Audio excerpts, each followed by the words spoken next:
Aries Girl Podcast. Welcome to the Aries Girl Podcast. I'm your host, Aries Ramsey. All commentary provided in this video is alleged, in my opinion, and for entertainment purposes only under the guidance of the Fair Use Act of 1976. Well, now that we have that disclaimer out of the way, let's get into the show. Hello, Zodiacs. This week's episode picks back up with Melody going all the way in on Marsau. Mel said she should kick Marsau's ass in the coffee shop after looking at his text response to the reporter saying free Martel. She said he could have texted her to see if she and the children were good after all of that. Marsau claims that she would have responded asking, "Who is this?" insinuating that she wouldn't have had his contact information stored in her phone. He also claims that he was trying to stay in his lane by not texting her, to which Melody told him that he could have had Tisha check on her. However, he makes a dig by saying that the situation between Mel and Martel that led to his arrest was 2 years old. Mel said it doesn't matter when it was because Martel is the dude that Marsau chooses to be friends with. He claps back and says it was the dude she chose to have 3-4 kids with. Ladies and gentlemen, that was not a Freudian slip. Marsau meant to insinuate that little sugar mama wasn't Martel's biological child, and he should be ashamed of himself. I mean, didn't Marsau have a vasectomy so that he couldn't produce any more children and cheat on Tisha in peace, allegedly? Melody says to him that he knew Martel before she did, but going forward, but he cuts her off and brings up the fact that she didn't come to the expo. Dude, stop trying to plug that expo. If I remember correctly, Tisha kept misspelling words on the flyer. No one knew where it was going to be held in Atlanta and the dates kept changing. Then Carlos King had to swoop in at the last moment with Dr. Heavenly because it didn't appear like you and Tisha hijacked enough of the information from the people who actually came up with the concept. We all remember that idea came from Christopher Yancey and Jasmine Young, but let's move on. Then he brings up the mellometers by calling them her crazy fans and saying that they are brainless and an army of zombies. Serious question, if the mellometers were actually crazy and deplorable to the point where Kimmy is afraid to attend the podcast, why does the cast keep disparaging the mellometers on national television? By default, shouldn't they also be afraid of the impending zombie apocalypse? But I digress, let's move on. Marsau then claims that Melody enabled the mellometers against Martel. And rightfully so, Melody popped all the way off on him. She asked Marsau how she was supposed to control people that she doesn't know, while his mother-in-law has been dragging her for years online, calling her all kinds of bitchs, but they can't control her. Melody said she's not doing shenanigans in 2024, and on that note, she had to go, but not before telling Marsau to tell his family to keep her name and her kids' names out of their brother-tucking mouth. In her confessional, Melody says that what just happened was the double standard that exists in this group. Marsau seemed a little sad when she got up and walked away.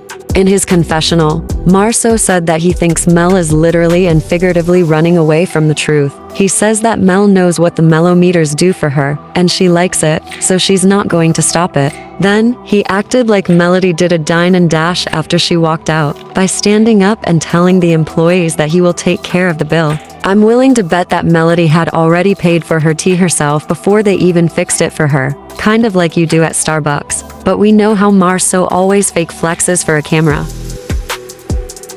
In the second scene, Stormy goes to a spot called Vibes. As Stormy is getting seated, we are taken back to the parking lot to see Destiny heading in.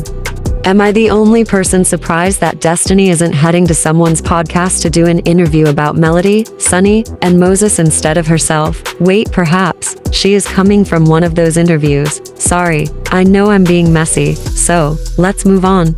Stormy goes into confessional to remind the audience and apparently herself that Destiny is her girl. She wants to give Destiny a heads up about the Lovers and Friends Gala and to see if she's coming as well. She also wants to give Destiny full transparency about the event. Back in scene, they greet and she asks Destiny how her son Law is doing, to which she replies that Law is kicking her tail. They ask how each other's family is doing and have normal, cordial chit-chat. Apparently, Miss Betty likes Destiny. Well, she likes her now, because Destiny did throw a chair at Stormy. Who can forget the Das What's Up saga where they both embarrassed themselves on TV? Faux show. Stormy was serving country fried silliness, and Destiny was on her city girl shenanigans. But I digress. Look where they are now. Stormy tells Destiny how everything is moving so fast with her business and how they just moved into a new warehouse, but will need to move again because they are already growing out of it. Really, Stormy? Is that the reason you need to move? I guess if you say so. Are you storing a lot of the Alibaba body glaze at your warehouse in addition to trying to replicate the formula in-house? Did Kyle not help you figure out how much space you needed before you rented it? It just doesn't sound like a smart business move was made, but let's move on. However, Stormy then pivots and says that there is trauma connected to that warehouse because of a blogger showing up there. Of course, Stormy calls the blogger a mellometer. Destiny said that you could not like somebody, but don't come to their business. Is that why people never showed up to Madani? Oops, did I say that out loud? Stormy said that she was outside when the blogger walked up on her, and she felt attacked and violated. She was livid.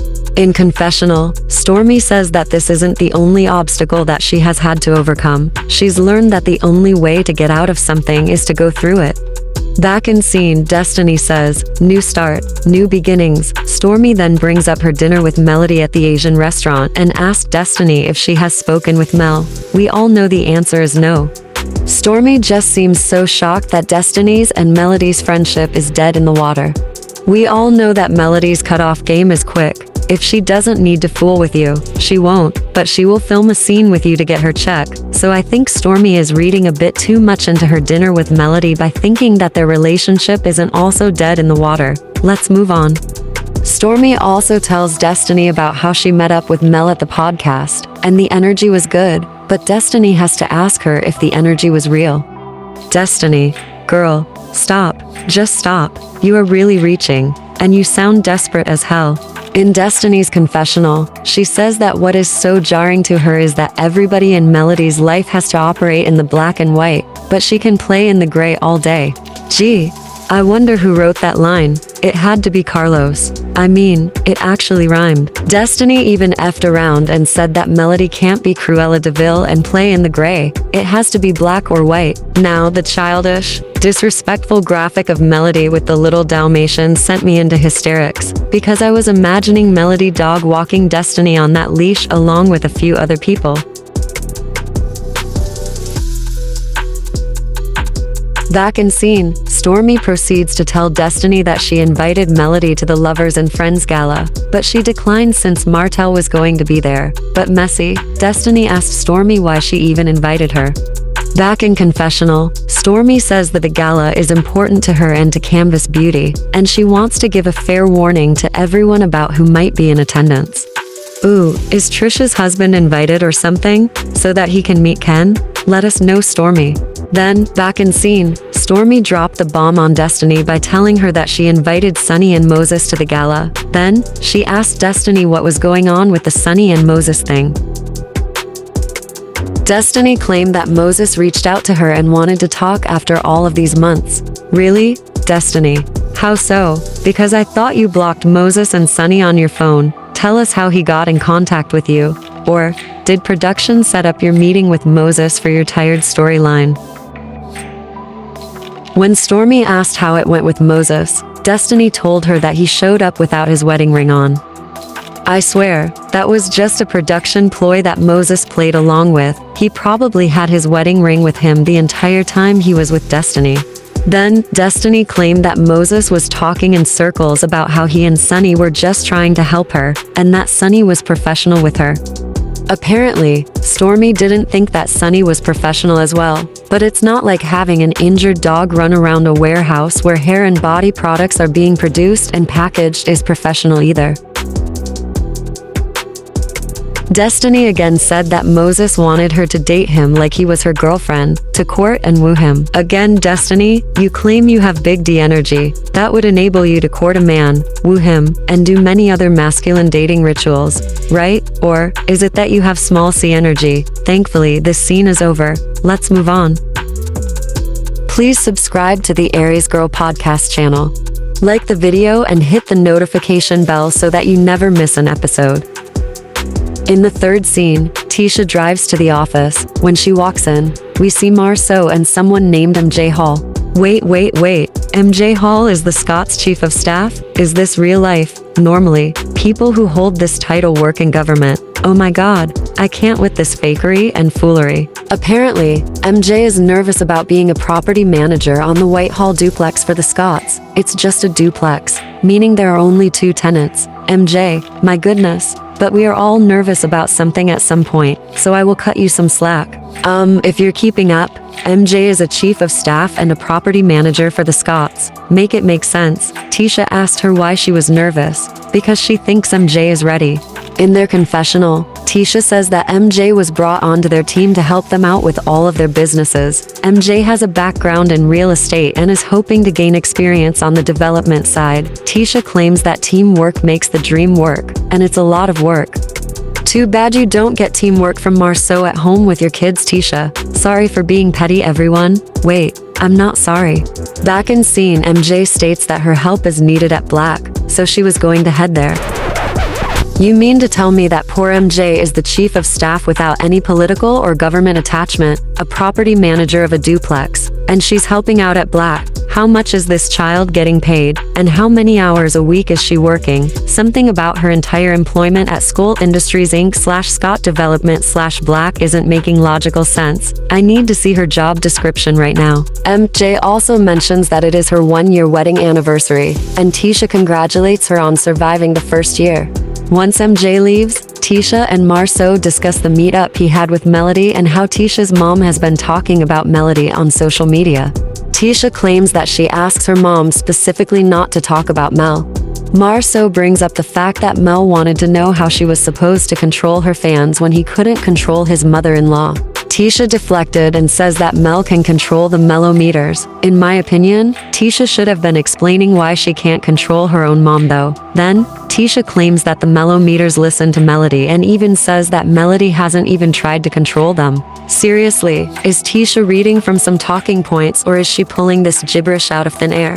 Marsau thinks it's a valid point, but Tisha disagrees, and she wants to know if they should tell her mom to get active, because she claims that Mel tells her fans to activate. Looks like Marsau and Tisha have some imaginary Wonder Twin powers that none of us were even aware of, and they are projecting those powers onto Melody. It's always projection or deflection when it comes to them. Anyway, let's move on. Tisha says Melody's fans are crazy and that she's aware of what they are doing.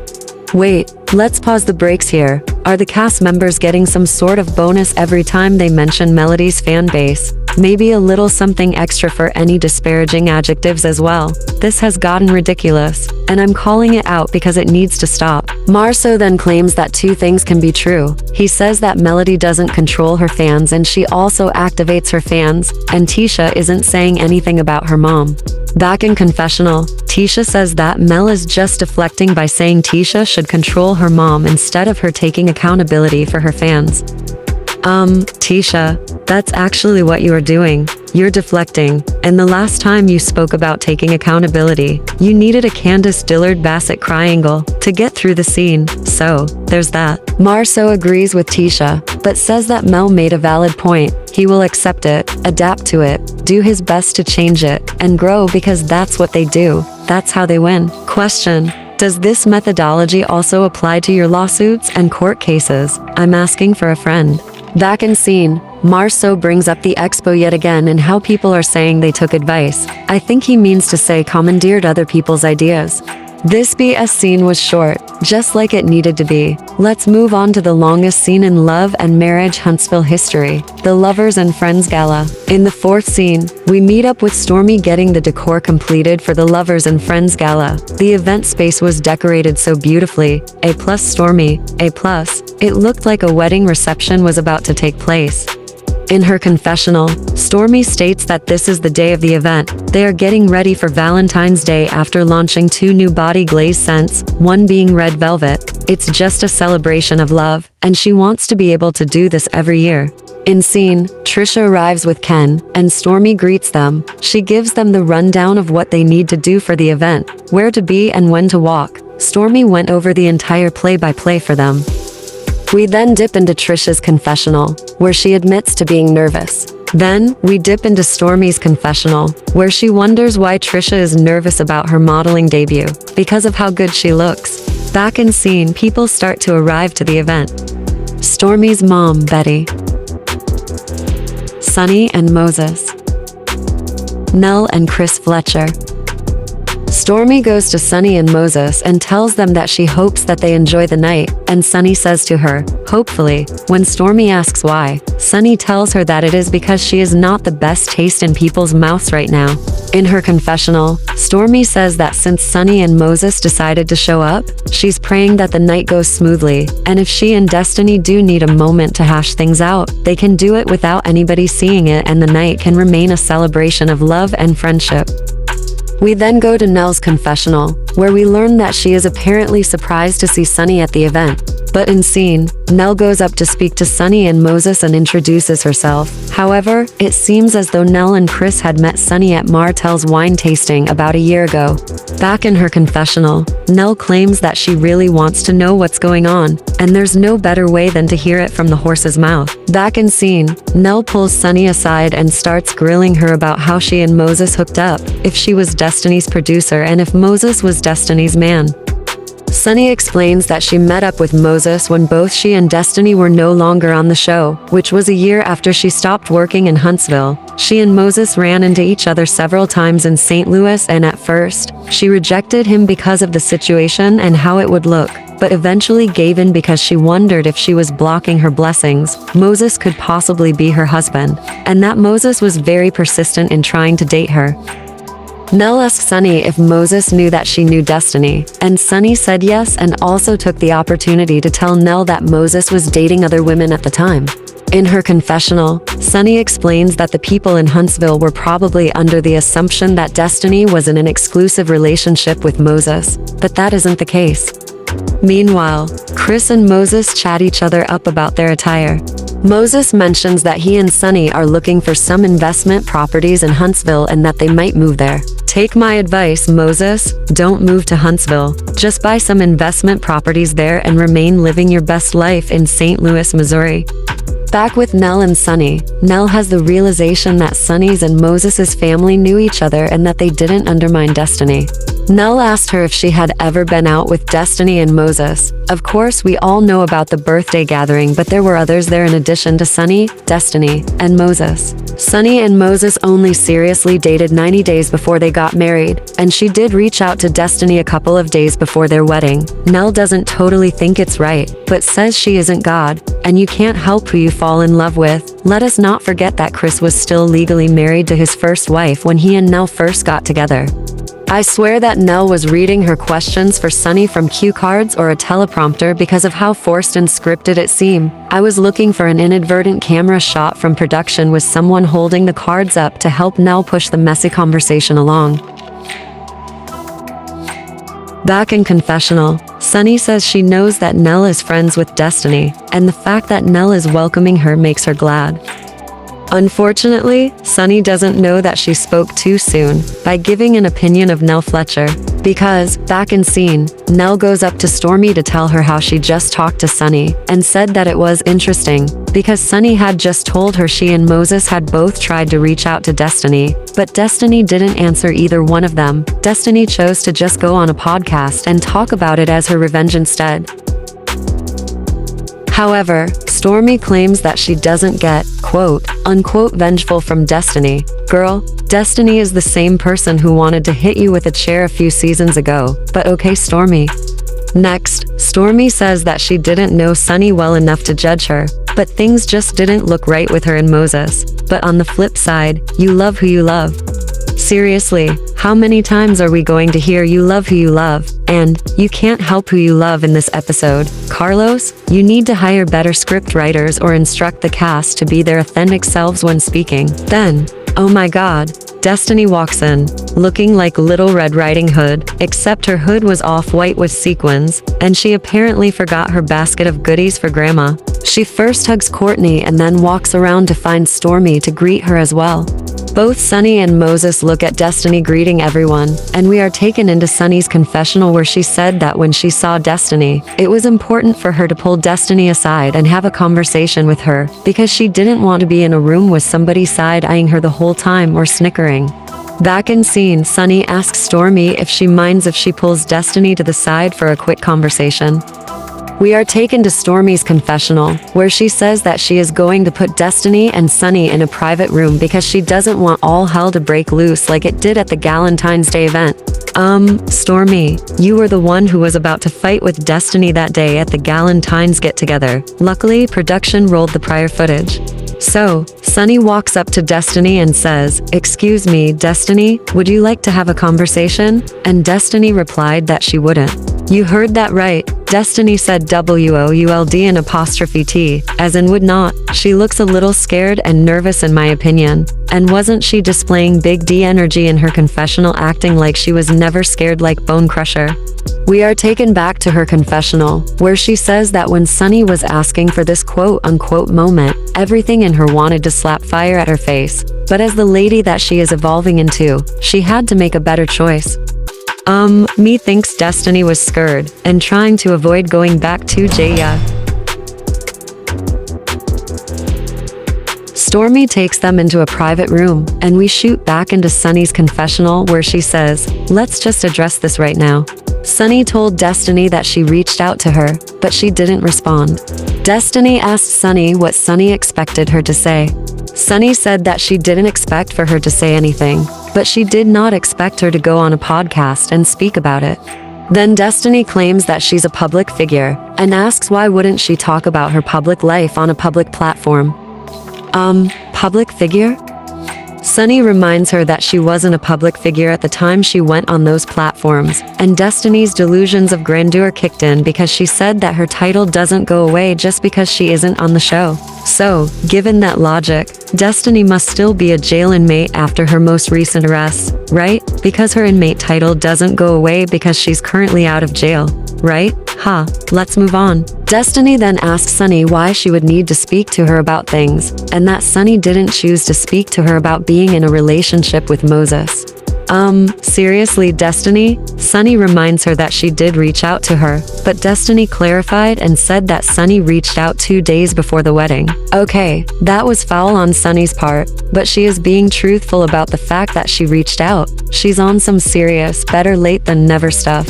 If Destiny wanted to have a real conversation, she could have spoken to Sunni and not gone to the blogs months after everything happened. Here's my take on the matter. Destiny realized she could potentially profit off of Sunni being married, as well as become more famous by having this whack storyline in order to get back on the show. Plus, doing all of the blogs would make her seem to appear to be relevant. The only thing that she didn't factor into her thought process was that not enough people actually cared.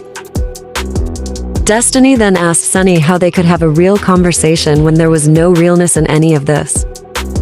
In Sunni's confessional, she says that she's willing to address this thing head-on with Destiny. She's not trying to be nasty with Destiny, but Destiny is definitely trying to bring the nastiness out of her.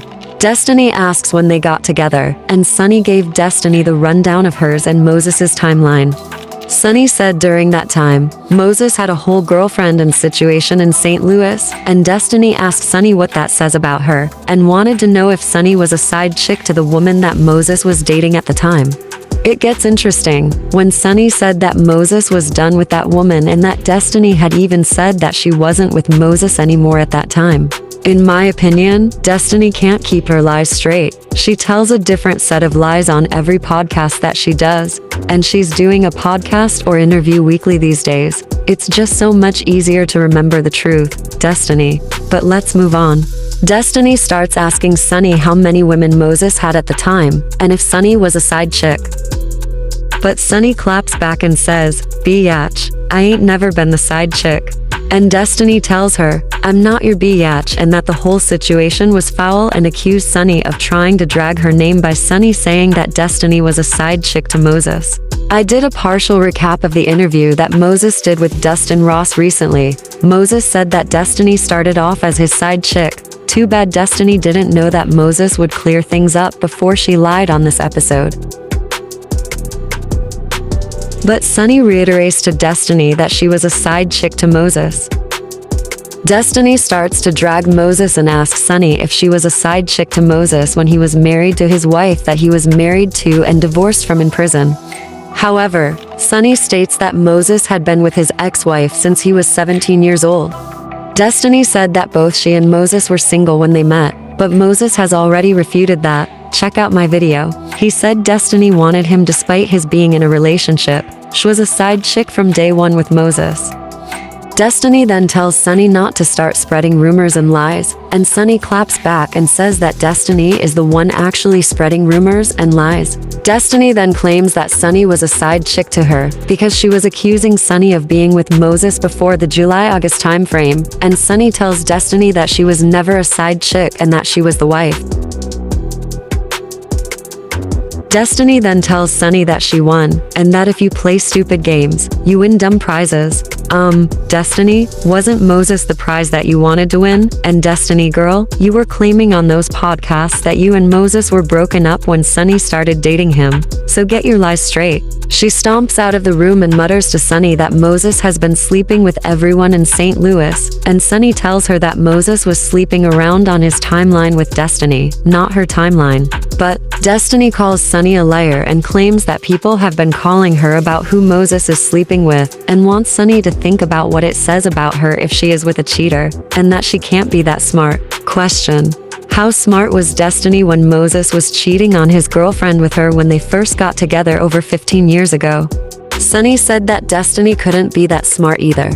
As Destiny is walking out, Stormy is about to walk in, but Destiny told Sunni that she didn't have time to talk to dummies and slams the door. Back out in the event, Destiny wants a drink to keep her from slapping an HO, and I need a freaking drink as well.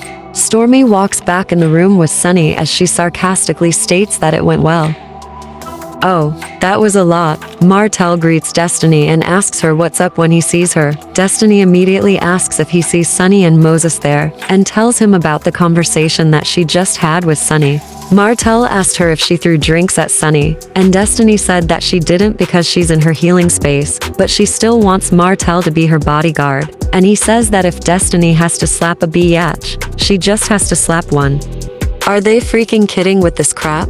Sunni rejoins Moses and tells him that things were interesting with Destiny. She fills him in on how Destiny called her a side chick because she claimed that she wasn't broken up with Moses.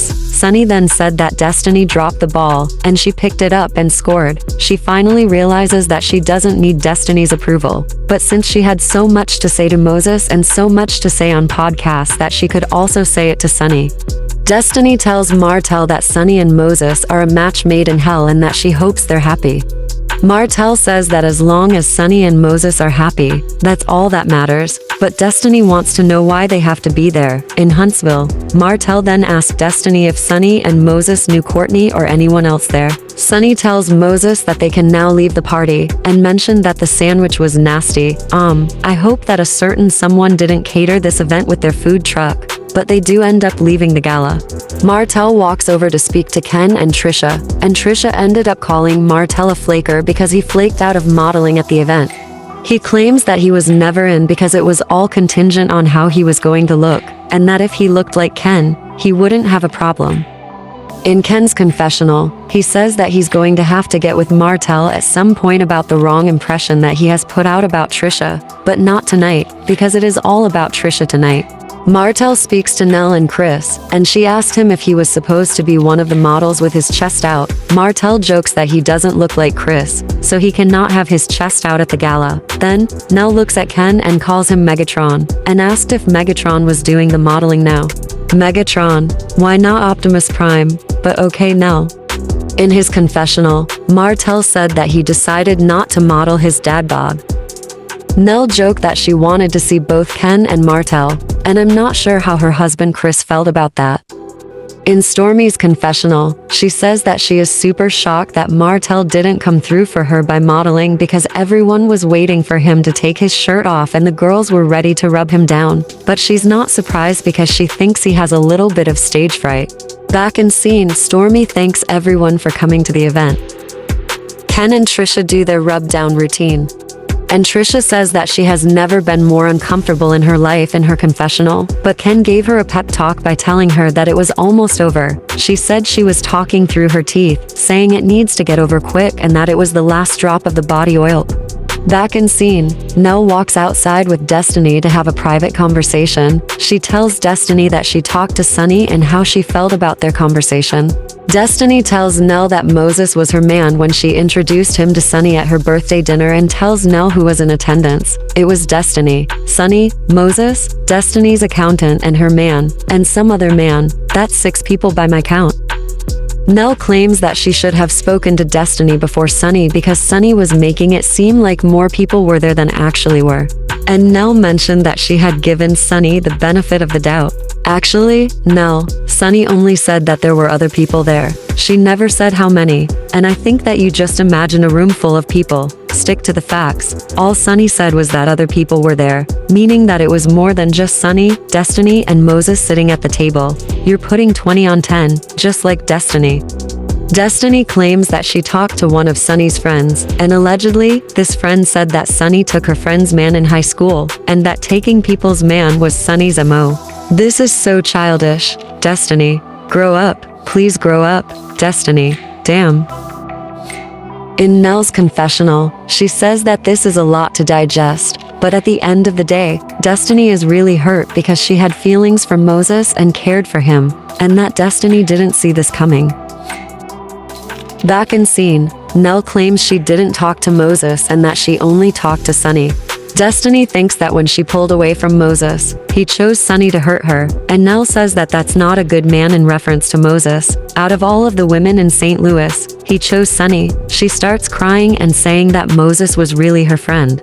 Destiny, you can't be serious about Moses choosing Sunni just to hurt you. If that was the case, he could have just taken pics of the two of them together and texted them to you in the exact same manner that you sent him pics of LB. In some twisted way, you probably married LB just to spite Moses. However, it doesn't mean that Moses did the same to you by marrying Sunni. Catch that tea, but let's move on.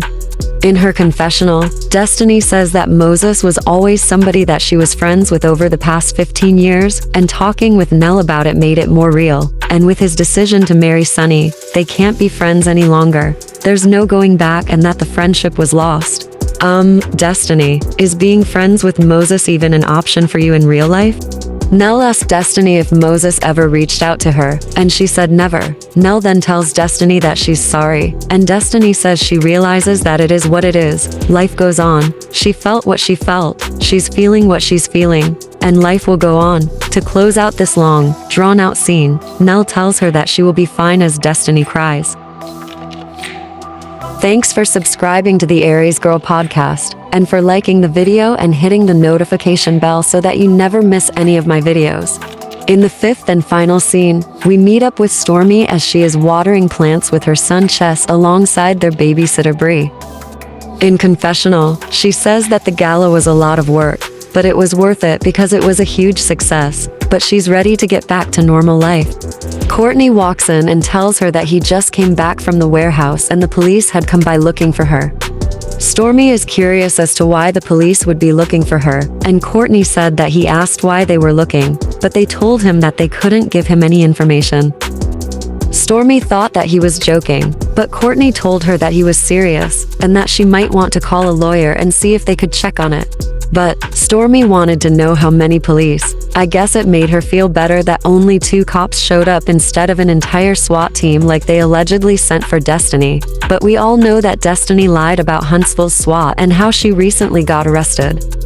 Anyway, Stormy goes to get her phone and we are taken into her confessional, where she says that she doesn't know what is going on and that she is in shock and confused because she doesn't live that type of life. This isn't supposed to be happening to her, and she is at a loss for words and needs to text her lawyer.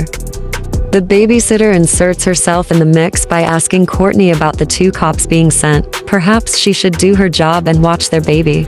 But Stormy comes back in the room and says that there are 2 warrants out for her, one for harassing communications and one for disorderly conduct, from when the blogger came to her warehouse. Courtney calls the blogger the stalker lady, and Stormy confirms it. She described the blogger as the lady that had been riding around the city to every location that they have ever had for business, making hateful videos about her, the one who's a mellow meter. The babysitter asks Stormy how she has a warrant for her arrest when the blogger came to her warehouse, and Stormy says it is because she cursed the blogger out. Stormy starts to cry as she realizes that she has to turn herself into jail because she knows that she can be arrested if she is caught out and about. Courtney tells Stormy that they'll get through it as he consoles her, and this is where the episode ends.